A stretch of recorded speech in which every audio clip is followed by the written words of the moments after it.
I apologized for the appearance of my daughter-in-law, which my mother-in-law found displeasing. During my father-in-law's 60th birthday celebration, she reprimanded me in front of our relatives, lamenting not just her lack of attractiveness, but also her perceived incompetence. It was truly humiliating. I found myself wondering where my usually supportive husband was during this ordeal. Was he occupied with our daughter? His absence was conspicuous. Upon my arrival at my in-laws' home, feeling ready to enjoy the festivities, my mother-in-law suddenly complained of chronic back pain, rendering her unable to participate. Consequently, she entrusted all party preparations to me.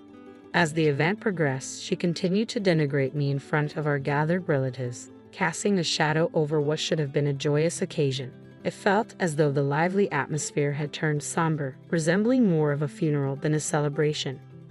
Then, breaking the uncomfortable silence, my father-in-law stood up. "Is that all you have to say?" Little did anyone know, this seemingly innocuous question would set off a chain of events beyond imagination. My name is Sarah, and I'm 35 years old. 6 years ago, I tied the knot with Michael, my husband, who happened to be 3 years my junior. Together, we have a delightful 5-year-old daughter. However, despite the joy of our family, there was always a shadow lurking in the form of my mother-in-law's disapproval. She harbored resentment towards me for being older than her son. Every holiday visit, be it New Year's, Memorial Day, or any national celebration, was tainted by her cutting remarks aimed at me, often in the absence of my husband. "I wish I had a younger, livelier, and more attractive daughter-in-law, not someone adorned with age spots like you," she would say with a sharp tongue. "Do I really look that old?" "Yes, very much so. Haven't you noticed your own reflection in the mirror every day?"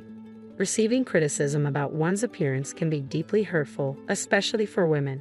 Despite this, I tried to brush it off, considering our limited interactions occurring only a few times a year. However, instead of diffusing the situation, my nonchalant response seemed to further provoke her.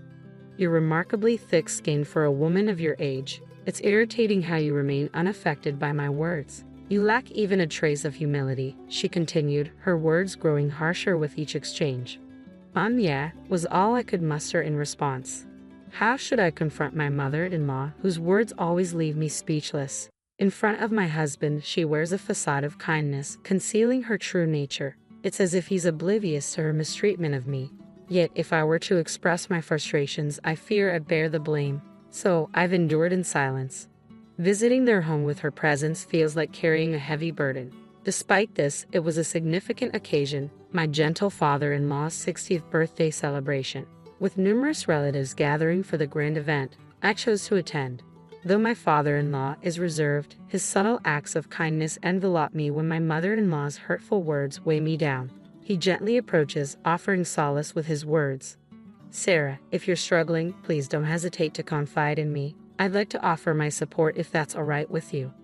I couldn't help but wonder if my father-in-law was aware of the harassment I endured from my mother-in-law. Perhaps he chose to refrain from openly supporting me to shield me from further mistreatment behind the scenes. To honor our compassionate father-in-law, our family embarked on a 3-hour journey early in the morning to reach our in-laws' home. Feeling a bit under the weather with a low-grade fever and lingering fatigue, I entrusted the driving to my husband, Michael. Upon arrival, my mother-in-law emerged from the front door with an air of cheerfulness. Well, look who's here. It's been a while, Michael. You should visit more often. Oh dear, you look exhausted." "I've been driving non-stop, so it's understandable," Michael replied wearily. "You've clearly put in a lot of effort. I'll prepare the bed right away. Why don't you go rest in the back room?" "That sounds like a plan, Sarah. You should rest too. You've been tending to our child in the car. You must be exhausted. Plus, you don't seem well." "Oh, Michael, you didn't know. I spoke with Sarah yesterday, and we arranged to go shopping for the 60th birthday celebration." "Sarah, you go rest.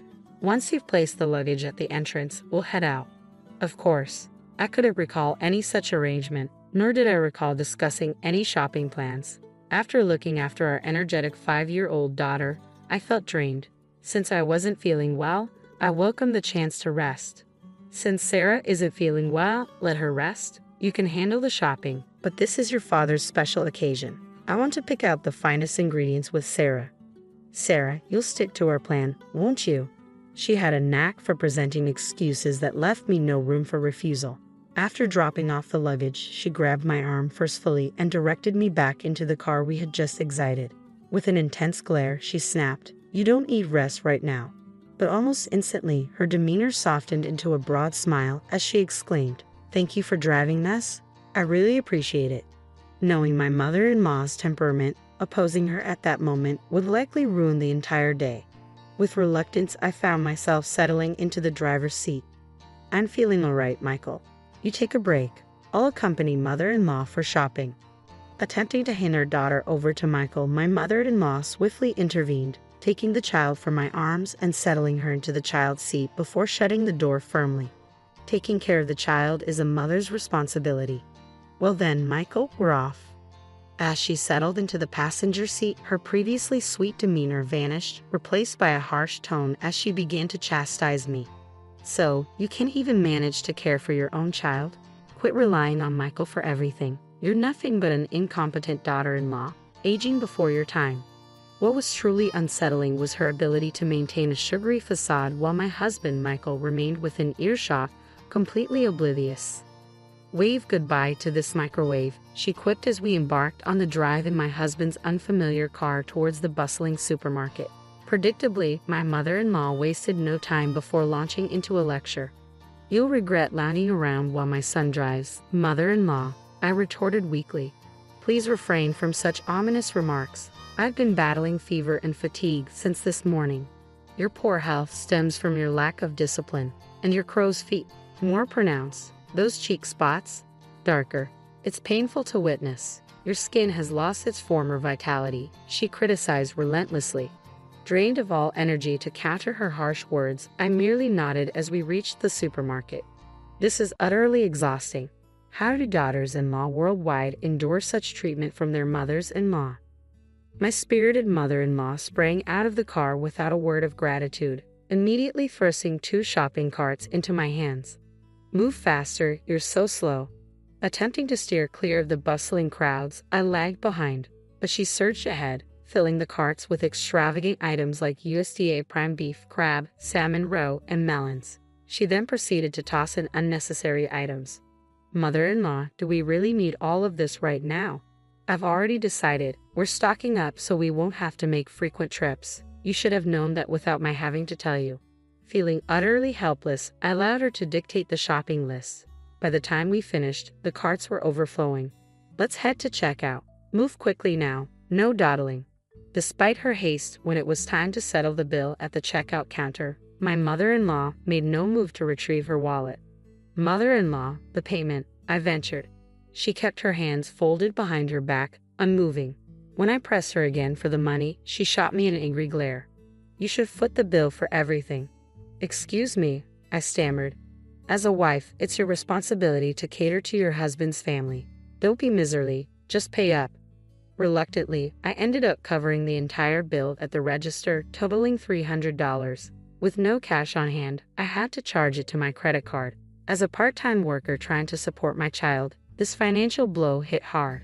What made matters worse was that I had brought $300 as a birthday gift for my father-in-law's 60th birthday, but now I couldn't use it. This expense meant tightening our belts even further in the future, adding to the already heavy burden.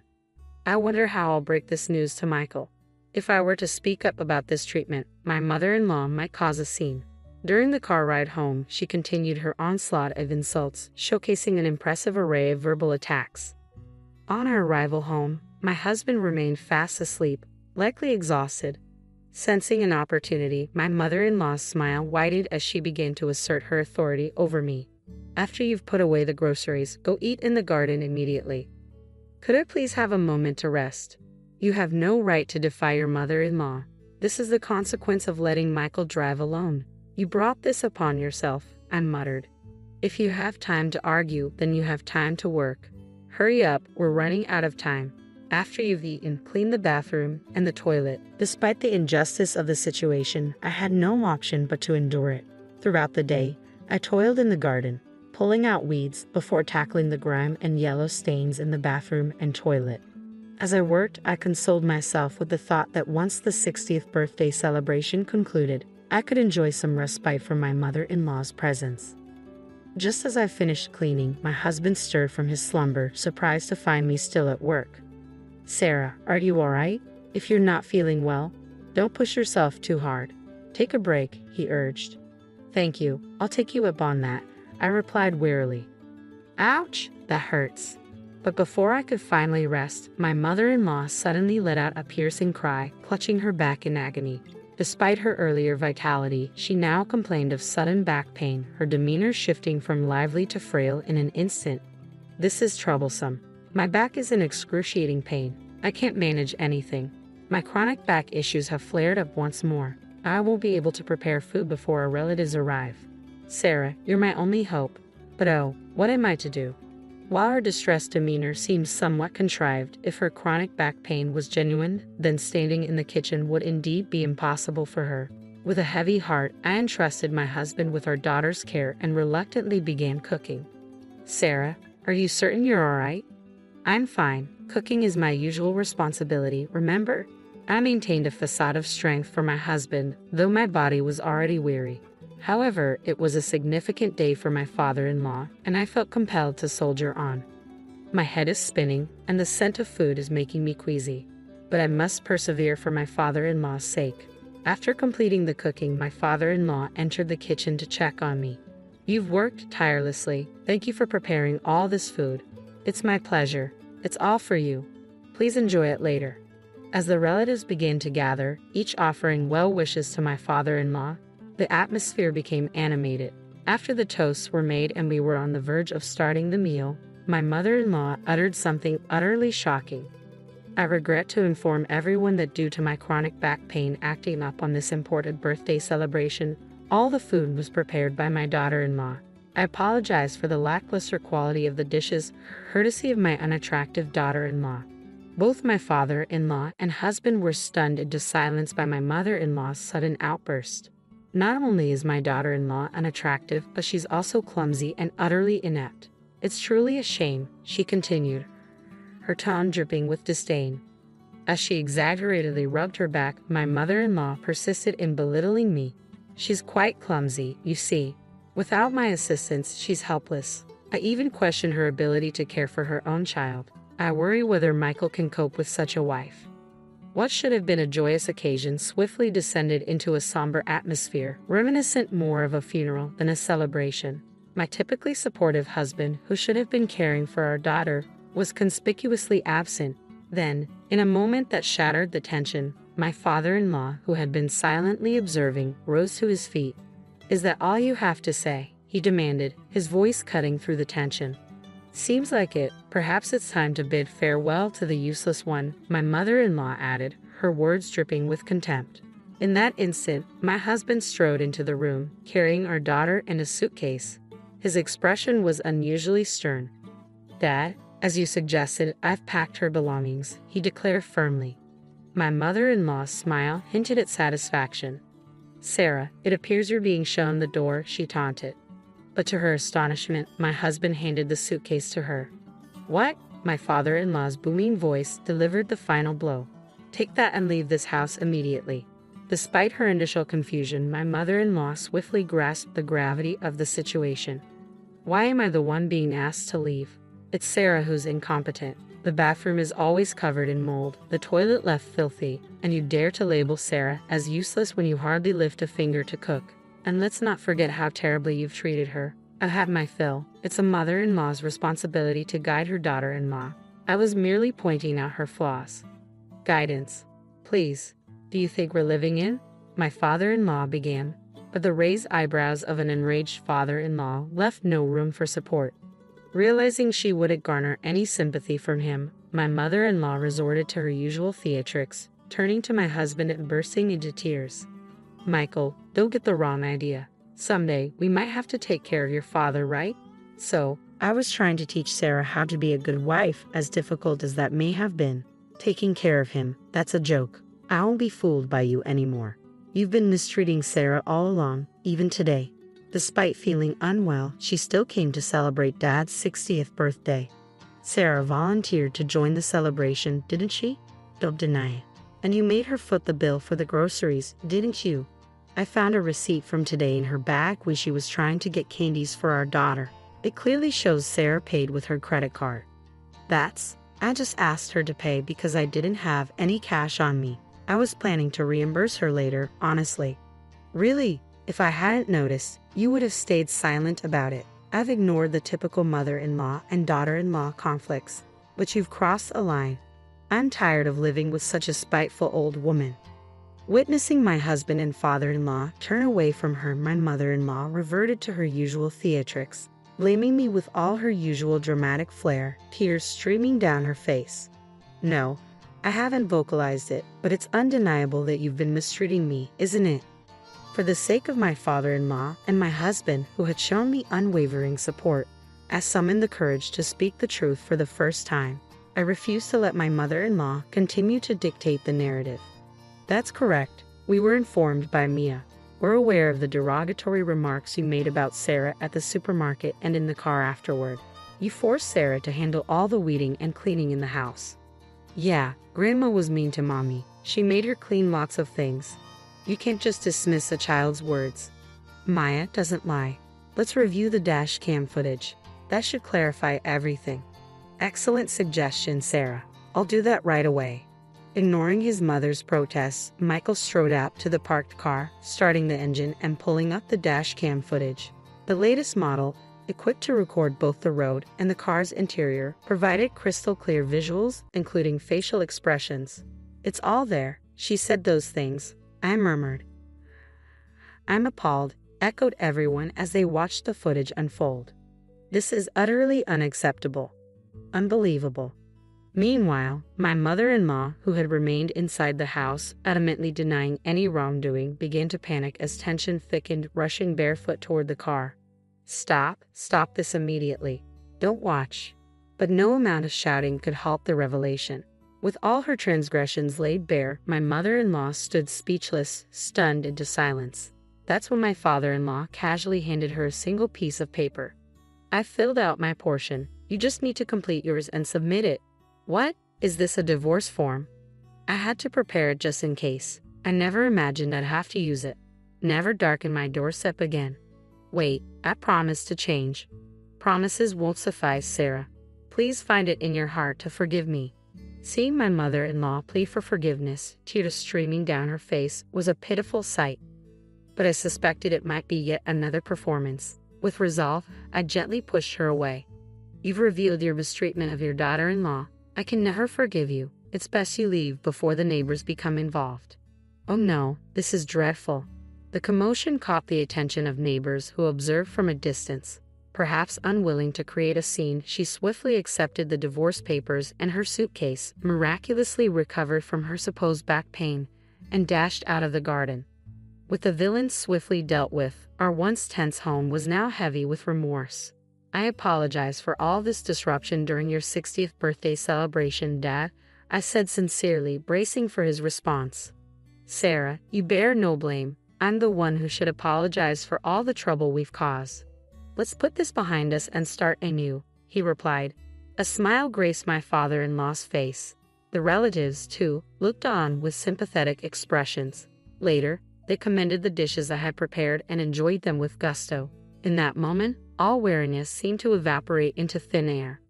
Thus, we commemorated my father-in-law's 60th birthday in grand style. Despite her initial reluctance, my mother-in-law eventually agreed to the divorce, and it concluded amicably. It also came to light that she had been embezzling funds from my father-in-law's account, resulting in an order for her to repay $10,000 that she had spent recklessly. Struggling to secure employment due to her lack of experience, she now works as a nighttime janitor in an office building. With little money remaining, she resides in a dilapidated apartment that has seen better days. Meanwhile, I discovered that I was pregnant with my second child. The discomfort I had experienced earlier was attributed to my pregnancy. 5 months have elapsed since then, and my husband Michael has been incredibly supportive. Our ultrasound revealed that we are expecting a baby boy. Both Michael and my father-in-law eagerly anticipate his arrival, already preparing for his welcome. My father-in-law even sent over a selection of blue baby clothes. Our darling daughter is thrilled at the prospect of having a younger brother and diligently practices caring for a baby with her dolls each day. Witnessing her enthusiasm fills me with boundless joy. Why did someone get buried in the garden? I quickly covered my daughter's mouth as she blurted out the question. It was supposed to be a happy day celebrating our new house. I worried Ruby, the host, might react badly if my daughter embarrassed her. My brother had warned me about Ruby's temper. Thankfully, I managed to smooth things over. Later, as we were leaving, I found my daughter chatting with something by the flower bed. Suddenly, Ruby swung a bat at her. "Sarah," I cried out, reaching for her. "My name is Avon. I'm 35, and I live with my 5-year-old daughter, Sarah. My husband works away, so we see him rarely. It gets lonely without him. Thankfully, my parents live close by, just a 5-minute drive away. We visit them often, but sometimes there are issues when we go over." "Yvonne, there's a problem again?" "You're here so often, Yvonne. Isn't that too much? It's pointless for you to stay married." Those sharp words were from Ruby, my sister-in-law. My parents, along with my older brother Eugene and his wife Ruby, were living together temporarily. Eugene was building a new house, so they stayed with our parents until it was ready. Even if your husband's away, are you relying on your parents too much? Ruby, a year older than me, wasn't necessarily mean, but she was assertive and a bit snarky. I've never liked her, not since she started dating my brother. I still don't get what he sees in her. I never understood why she was so tough on me, her sister-in-law. Plus, she didn't seem to enjoy kids, especially my daughter. "Grandma, let's play," Sarah said, pulling my mother's hand excitedly. Ruby made a clearly annoyed face. It's exhausting when Sarah's here. She's so noisy. "Yvonne, you really need to discipline her more. It'll create problems later on." Those comments always made me uneasy. I'd only visited because Sarah wanted to see her grandparents, but Ruby's remarks always gave me a headache. The second issue was about my daughter Sarah. She has a strange ability to see things others can't and sense certain things. At first, we didn't believe it, but after she accurately found lost items and other eerie incidents, we started to accept it. It was a family secret we kept hidden. I never thought it would come out like this. Finally, the long cohabitation was ending. My brother and his wife's new house was ready, and they were moving out soon. I was looking forward to it. Living together had been tough. Ruby whispered to me, and I could only manage a weak smile. It wasn't just hard for her.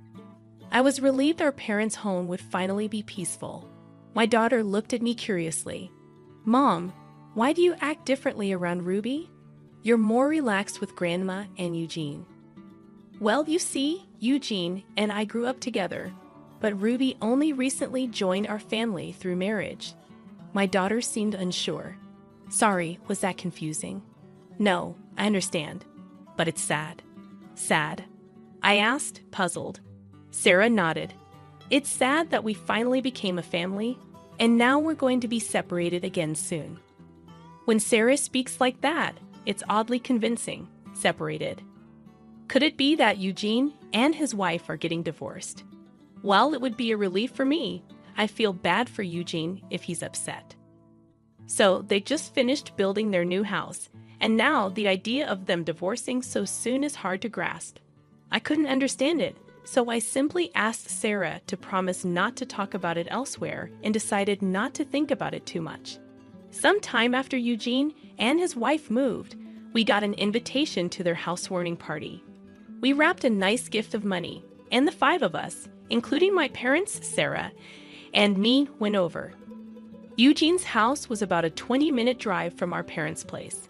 Since my small car couldn't fit all 5 of us, we had to use my father's car. It was an old manual transmission, which made me nervous, but my father is a safer driver than I am, so it should be fine. "It's pretty impressive to me that you can drive a stick shift," I said to him. When we arrived, I was immediately struck by the beauty of the place. It was a brand new build indeed. The exterior alone was impressive. The yard was spacious, and there was even a new flower bed near the bay window. There weren't any flowers yet, just soil, but it was still impressive. "Wow, it's so big," Sarah exclaimed, running around the yard with joy. "Hey, Sarah, I called out, trying to catch up to her, but Eugene stopped me. Let her play. It's okay if she wants to enjoy the big yard. Oh, thank you, I replied, trusting Eugene's judgment. I kept an eye on Sarah to make sure she stayed safe. While she stayed in the yard, Sarah wouldn't get lost or bother anyone. I found myself daydreaming about having a house of our own when Ruby came over, loudly reprimanding us from a distance. Hey, Yvonne, you should be keeping a closer eye on Sarah. Oh, did she do something? Sarah had been playing around, but she hadn't caused any trouble. I couldn't recall anything that would upset Ruby, but she seemed angry. Is it normal to let kids run wild at a housewarming? It's quite disruptive, don't you think? I'm sorry, Eugene said it was fine, so I thought it was okay. That's just Eugene being too polite to say anything. Don't take it personally. I couldn't afford to upset Ruby further. I had seen Eugene endure Ruby's outbursts many times before. I apologize. I'll make sure she behaves. I went after Sarah, who had just dashed past me. As I approached, I found her crouched by the flower bed, staring intently. All she could see was dirt. No flowers had bloomed yet. What's so fascinating, Sarah? What are you doing? When I asked from above, my daughter looked up and said, Why is there a person buried in the garden? What? After a moment to process her words, I instinctively covered my daughter's mouth. Of all things, she had to say that here during my brother and his wife's housewarming. It was meant to be a joyous occasion, but if Sarah said something inappropriate, it could cause trouble. Ruby had a temper, as my brother had warned me. It seemed my brother had heard, but fortunately, Ruby was engrossed in conversation with Mom and hadn't noticed. Look, Sarah, what a lovely house. Isn't it beautiful? Let's go inside. I caught my brother's eye, his expression mixed, and tried to distract my daughter as we moved. I kept my hand over her mouth, but Sarah squirmed free and said, Mom, it's strange. Why aren't we helping the person buried in the garden? Sarah, it's okay. I'll talk to Eugene. Sarah slipped away and ran to my brother, grabbing his hand and pulling him toward the flower bed. Seeing the look on my brother's face, who knows? Sarah's determination spoke volumes. Sarah, do you see something by the flower bed? Sarah looks up at my brother, tilting her head. Yeah, Eugene, can't you see? We need to help them quickly. They're calling for Ruby, asking for her. This caught both my brother and me off guard, and we exchanged surprised glances. Ruby was still engrossed in conversation with Mom. Ruby's name? Right here. My brother and I approached the flower bed. Upon closer inspection, the soil Sarah pointed to had a slightly different color, as if it had been disturbed before. A shiver ran down my spine as a chilling thought crossed my mind. What should we do, Eugene? We can't just ignore what Sarah said. Not because she's a child, but because it's Sarah. My brother fetched a small gardening spade from the back of the house. It seemed inadequate for digging, but it was all we had. When we tapped the soil, it felt unnaturally hard, as if something had been compacted to conceal it. My brother, perhaps frightened, was cautious and couldn't apply much force with the spade. Impatiently, Sarah grabbed the spade from him. Eugene, you're not good at this. Let me do it. Sarah, wait, I said, reaching out to stop her. But Ruby grabbed Sarah's wrist before I could react. Ruby had approached unnoticed and squatted down to Sarah's level, smiling brightly. Hey, Sarah, don't touch my special flower garden. Relieved at Ruby's cheerful demeanor, I pulled Sarah closer. That's right, Sarah. You can't touch things without permission. Sorry, Ruby. No problem, but don't touch it again. Ever. I sensed an unusual intensity in Ruby's demeanor. I lowered my head again, attempting to escape to my mother, Yvonne, with Sarah in tow. But Sarah pointed at the flower bed once more and exclaimed, Look, that person is watching Ruby over there. Sarah, you might scare Ruby with that talk. Please don't say such things.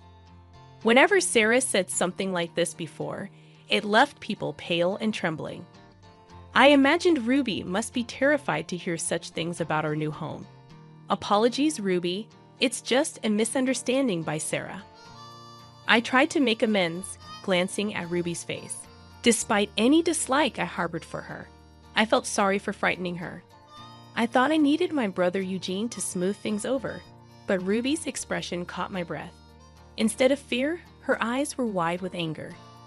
"Sarah, is someone really watching me?"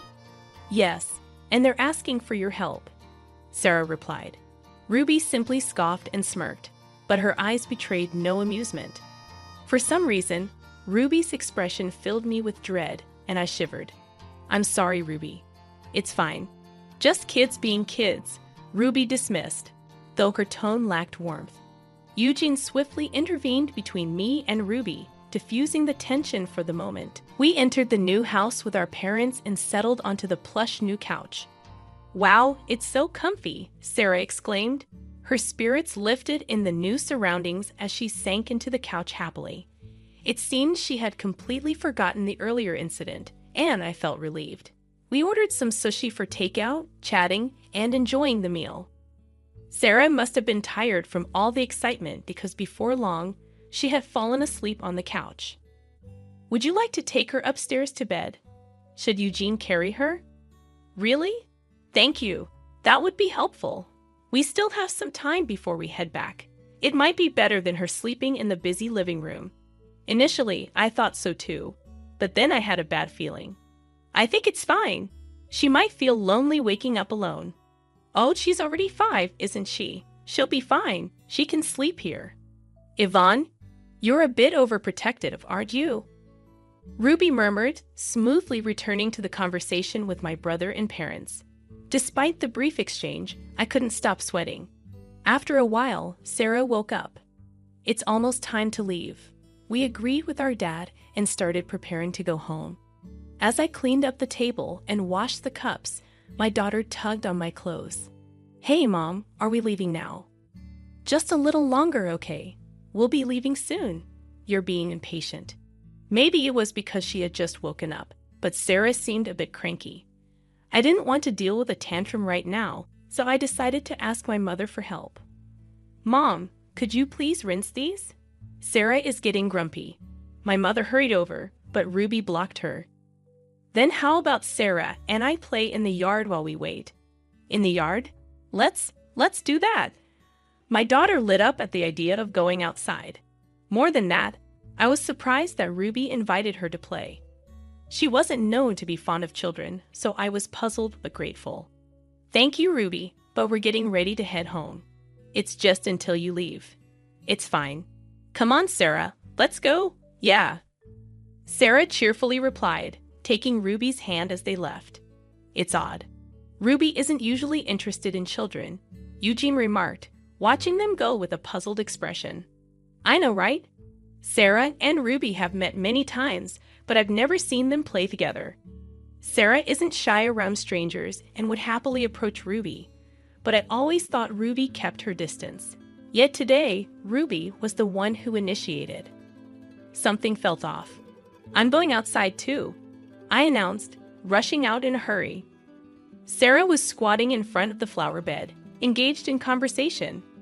Ruby was nowhere to be seen. Intrigued, I slowed my pace and hurried over to her.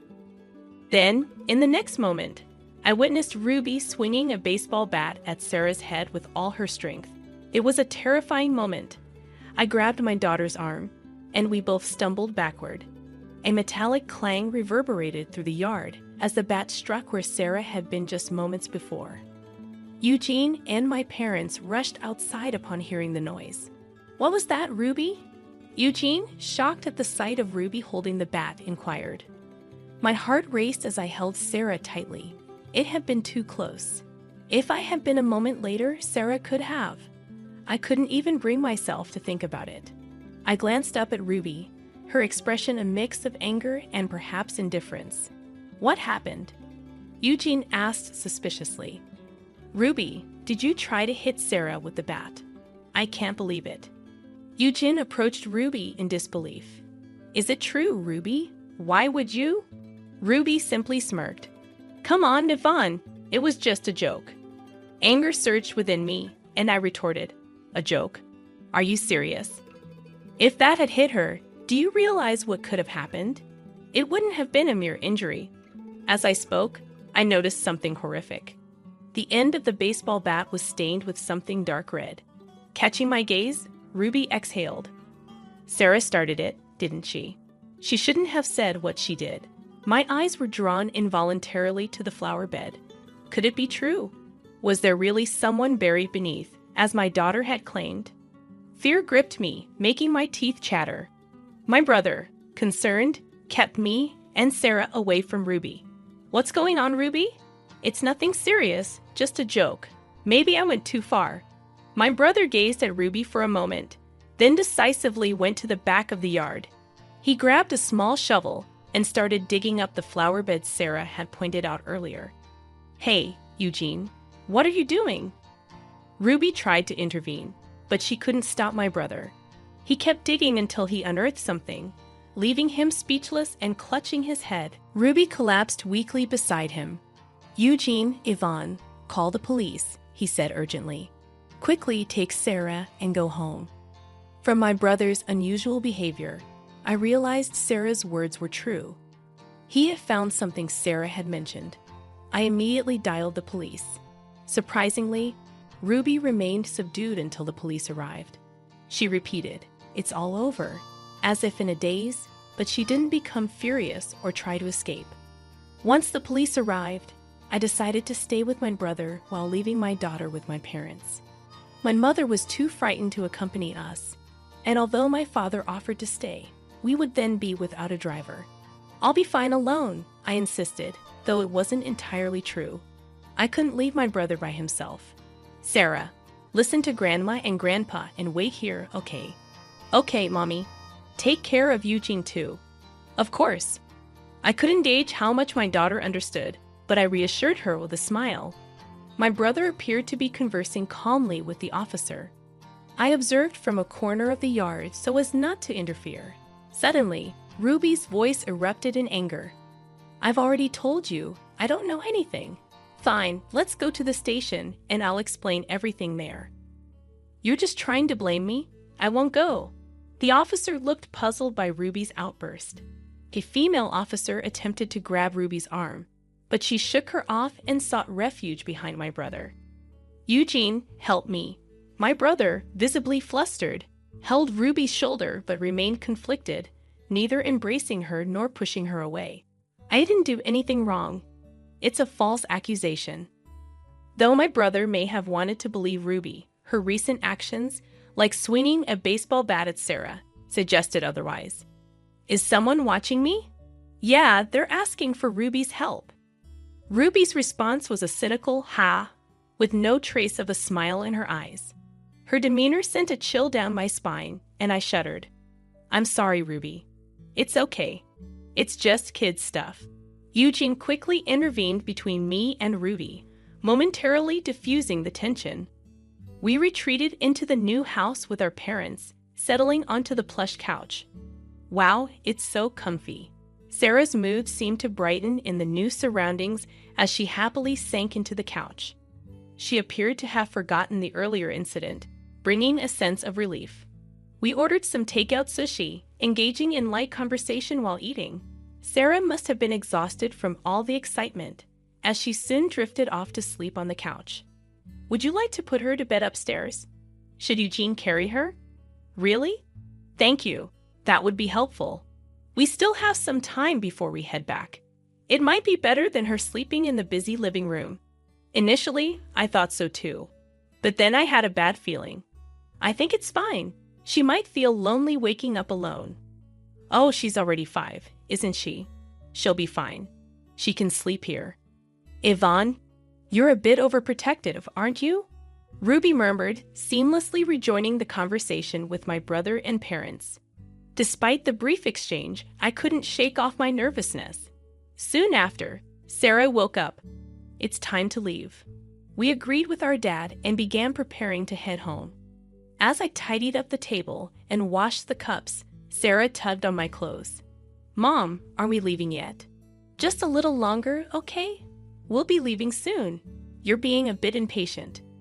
Sarah seemed a bit cranky, perhaps due to just waking up. Not wanting to deal with a potential tantrum, I asked my mother for help. Mom, could you please rinse these? Sarah is getting a bit grumpy. My mother hurried over, but Ruby blocked her. How about Sarah and I play in the yard while we wait? In the yard? Yes, let's do that. Sarah was thrilled at the idea of going outside. I was surprised that Ruby invited her to play. Thank you, Ruby, but we're getting ready to head home. It's just until you leave. It's fine. Come on, let's go, Sarah. Yeah, Sarah cheerfully replied, taking Ruby's hand, and they left. It's odd. Ruby isn't usually fond of children, Eugene remarked, watching them go with a stunned expression. I agree. Ruby and my daughter have met many times, but I've never seen them play together. Sarah isn't shy with strangers and would happily approach Ruby, but I always thought Ruby kept her distance. Yet today, Ruby was the one who initiated. Something didn't feel right to me.